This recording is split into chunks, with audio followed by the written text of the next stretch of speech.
Weston was one of base jumping's most revered and respected. But Karen was a newcomer to the sport. I met him and got to know him without knowing anything else about him or his jumping or his accomplishments. He was considered to be the craziest base jumper on the planet, doing things that were just beyond possible. Base Russian roulette. Yeehaw. 2, 1.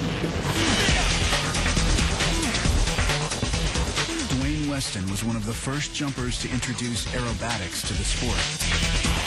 His reputation for pushing the envelope was widely known. I heard about him probably a year or two before I actually met the guy. He was legendary. When I'd heard about him, I imagined just hardcore, extreme, just like, oh. He appeared to be quiet, nice, but then when you see him jumping, you're like, my God, like, is that possible? He was a god.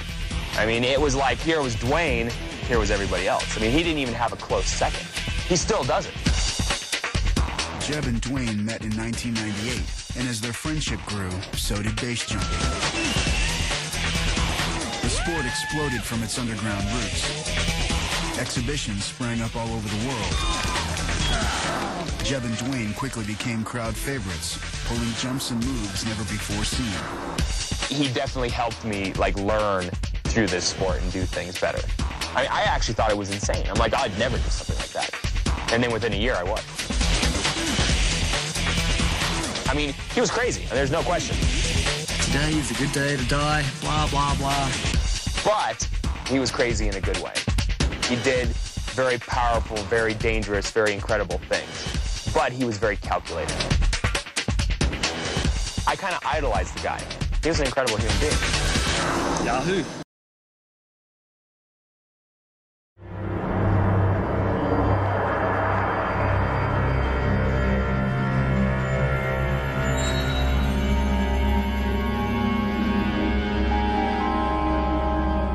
At over 1,000 feet, this is the highest suspension bridge in the world.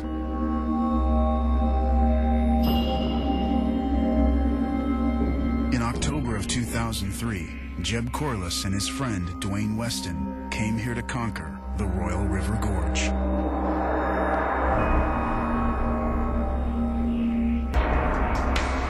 What they were trying to do had never been attempted. It wasn't a base jump. It wasn't a skydive. It was its own bizarre, unique, first-time thing. You know, no one had ever done that before. Dwain and Jeb planned to jump from a plane using wingsuits, a recent innovation that allows jumpers to glide through the air. I was going to fly under the bridge. He was going to fly over the bridge. We were going to deploy inside the gorge, land our parachutes, and that was pretty much it. Both men were at the top of their sport. Dwain, in particular, had become more than just a jumper. He had so many jumps, and he pulled them off, like, incredible things. So in some way, you know, I thought, like, he can't get hurt.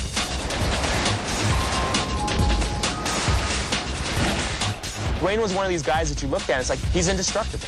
Definitely bleeding from the face there. Yeah, I went through a cactus and landed. Yeah. He was a legend because he was almost risen to a level of immortal. That was his playground, that dangerous area, that riskier area, that walking on the edge plays. In over 1,200 base jumps, Dwain Weston had suffered little more than a scratch. Yeah, baby. Was that fun or was that fun? His meticulous approach and dazzling execution had revolutionized the sport. Dwain was probably the best base jumper in the world. Yahoo! Give us kind of a window direction. Exiting at 3,000 feet above the bridge. Yeah.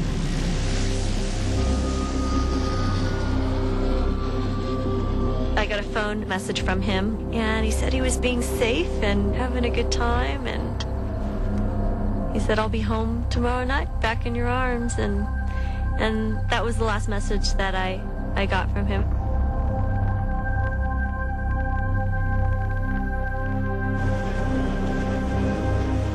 It was the last jump on the last day of the games. He in the plane seemed a little bit scared. When we were standing in the doorway about ready to jump out, he grabs my hand, and he just looks at me and he's all, Jeb, just remember, whatever happens, happens. And I just kind of looked at him, and I remember thinking, what? You know, I mean, we had been on a lot of really hardcore jumps together. He never said anything like that to me before. And I was just like, that's kind of a weird thing to say.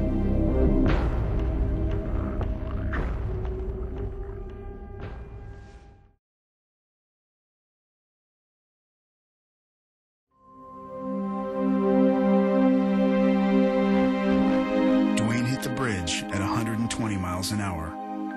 He died instantly. His parachute deployed on impact and carried his lifeless body to a ledge above the river.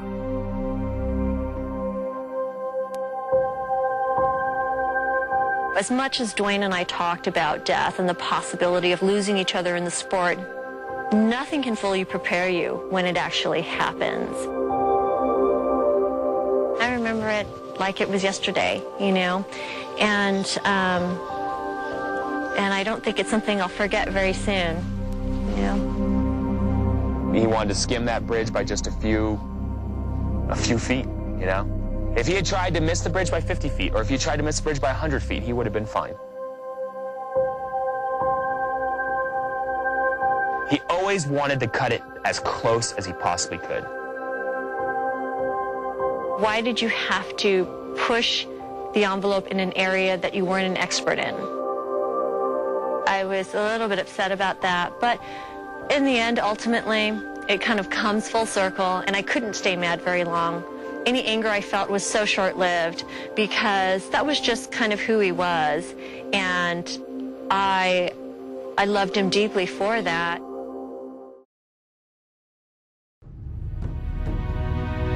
In October of 2003, with over 100 already dead, base jumping claimed another victim. I went into shock. I just kind of went numb. And I didn't really, it took me a while to really kind of grasp what had even happened. At close range, Jeb Corliss witnessed the violent death of one of the sport's most respected athletes, his friend, Dwain Weston. It's really kind of taken a lot of my steam out as far as like the real super heavy drive for jumping. I mean, I love jumping. It's a huge part of my life, and it's something I enjoy doing, and I'm going to probably continue doing it for a very long time. But is it the end-all, be-all thing? Not anymore.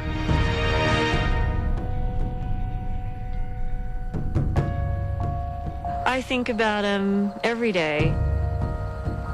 I don't think that part ever gets easier, the missing part, you know, because he was such an irreplaceable person, and I think that for me, that will be with me for the rest of my life, you know.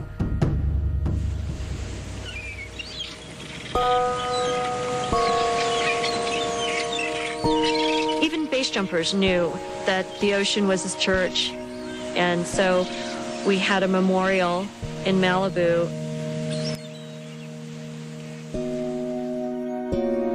We didn't dump all of his ashes, we just dumped part of them. And I remember coming back with the bag on my surfboard, and I actually caught a wave. And I was like surfing the wave with Dwain. It's like, oh, there's your last wave, dude. You know, it was kind of, yeah, it was what it was.